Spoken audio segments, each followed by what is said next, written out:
semua, selamat datang di podcast kami. Podcast ini merupakan bagian dari ujian tengah semester mata kuliah teori dan praktik kebijakan publik di Magister Administrasi Publik di Universitas Kediri.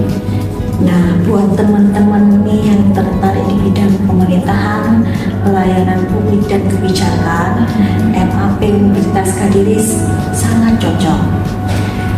Kita tidak hanya cuma belajar tentang teori, tapi bagaimana kebijakan itu seharusnya diterapkan dalam kehidupan nyata, dalam praktiknya di lapangan. Oke, pertama-tama perkenalkan, nama saya Maya Gila. Dan saya Agustina Eli. Nah, pada hari ini kita akan ngobrol santai tentang kebijakan publik yang efektif, khususnya tentang bagaimana meningkatkan partisipasi masyarakat dalam pembangunan di daerah. Oke, pertama-tama nih, berbicara pembangunan, pemerintahan itu kan sebenarnya tidak bekerja sendiri kan ya? Iya. Ya, karena masyarakat itu kan bukan hanya penerima kebijakan, tapi mereka adalah subjek yang paling dibalik sumber punya suara dan kepentingan di dalam kebijakan itu kan. Makanya sekarang ini pemerintah bukan lagi cuma menentukan kemudian masyarakat ikut saja, tapi masyarakat itu juga ikut terlibat dalam merumuskan.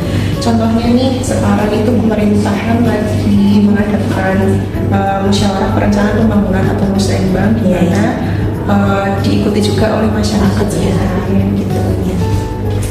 Karena musrenbang itu kan pasti melibatkan semua unsur yang ada di masyarakat. Tujuan peningkatan partisipasi masyarakat itu sebenarnya simpel ya Mbak. Ya, bahwa pembangunan itu harus sesuai kebutuhan nyata dari warga, bukan asumsi, dan supaya masyarakat itu punya andil, bukan hanya ketika ditetapkan saja. Lagi pula kalau misalkan masyarakat tidak diajak bicara atau diajak menyampaikan aspirasi masyarakat, lalu bagaimana pemerintah ini bisa tahu masalah sebenarnya di lapangan? Nah, itu masih tahu. Iya, itu kan seperti kayak dokter ngasih obat terus gitu loh, kayak gitu ya. Betul sekali. Nah, soal strategi ini, pemerintah kan biasanya pakai beberapa cara. Misalnya menyelenggarakan musrenbang dari tingkat desa, kelurahan, sampai kabupaten kota. Kemudian membuka ruangan aspirasi melalui forum warga dan dari RT RW. Lalu memanfaatkan teknologi, misalnya aplikasi pengaduan atau usulan. Ya, makanya itu bahwa dari semua strategi itu adalah pentingnya komunikasi dua arah. Jadi ada TikToknya gitu loh ya Mbak ya. Nah, kalau hanya diberikan saja nggak akan nyampe ke masyarakat, dan kebijakan yang diambil pemerintah pun itu nggak akan tepat ya. Gitu. Obat yang diberikan dokter itu nggak tepat gitu ya. Jadi dari pemerintah itu bukan hanya saya sudah mengadakan sosialisasi, tapi bagaimana mendengar, menanggapi dan menindaklanjuti apa yang menjadi keluhan masyarakat dengan hasilnya di sini ya. Hasilnya masyarakat. Kita sebagai abdi Kalau masyarakat udah bicara tapi ada respon juga lama-lama mereka tidak akan mau memberikan aspirasi. Iya. Jadi apatis ya. Rasa bukan. Iya. Makanya dalam kebijakan ini adalah banyak stakeholder, banyak aktor yang terlibat di situ kan, yang terlibat. Pemerintah daerah dalam hal ini ada sebagai penyusun dan pelaksana kebijakan. Kemudian tokoh masyarakat atau lembaga desa, LPMD, LPMK yang ada di itu sebagai jembatan komunikasi. Kemudian Bapeda itu adalah sebagai yang mengolah usulan-usulan yang masuk untuk dibuat untuk rencana pembangunan. Kemudian warga itu adalah sumber aspirasi sekaligus penerima manfaat.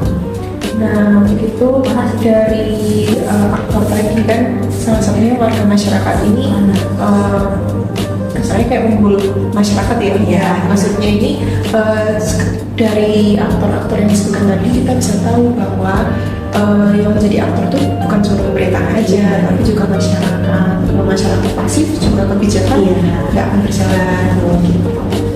Iya, karena nggak mungkin jalan salah satu, akan pincang gitu ya. Jadi kalau jalan salah satu itu hanya sebagai dokumen saja, tidak akan terjadi pembangunan. Jadi yang perlu harus berkolaborasinya itu ya, masyarakat, pemerintah, dan semua unsur yang ada di dalam suatu lingkup baik pemerintahan.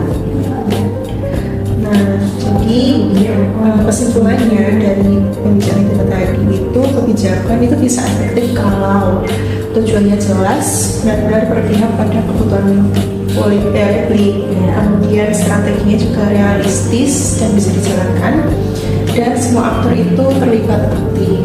Ya, baik. Saya kira obras kita akhiri sampai di sini. Terima kasih sudah mendengarkan obrolan singkat kita. Sampai berjumpa lagi. Terima kasih sudah mendengar obrolan ini, dan buat kalian sekali lagi nih, buat kalian yang ingin memperdalam ilmu kebijakan publik, Magister Administrasi Publik Universitas Kediri, pesan terbuka untuk kita semua, terutama teman-teman sejawat kita. Ayo ikut kita. Sampai jumpa. Sampai jumpa.